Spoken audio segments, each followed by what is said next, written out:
శ్రీతన్, ఏంటమ్మా? ఆడుకోవడం ఆపేసి తెలుగు చదువు. రేయ్, బుక్ తీసి చదవకుండా ఏంటి అంత సీరియస్ గా ఆలోచిస్తున్నావు? అమ్మా, నాకు ఒక డౌట్. ఏంటి? ఆ డౌట్ కి నువ్వు ఆన్సర్ చెప్తే నేను తెలుగు సరుగుతా, లేకపోతే ఆరుకుతా. సర్లే, వీడేదో ఒక్కసారి టఫ్ క్వశ్చన్ అడిగాడు, ప్రతిసారి అడుగుతాడా ఏంటి? ఓకే చెప్దాం. అమ్మా, ఓకేనా? ఓకే, అడుగు. ఇంగ్లీష్ ని తెలుగులో ఏమంటారు? హ, ఆంగ్లం అంటారు. వచ్చింది కదా ఆన్సర్, ఆలోచించడం ఆపేసి ఇక చదువుకో. అది కాదమ్మా క్వశ్చన్. మరి ఇంకేంటి?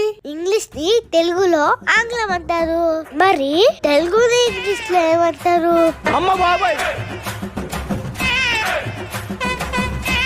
అమ్మా చెప్పు. నువ్వు చెప్పలే అంది, అర్థమైంది.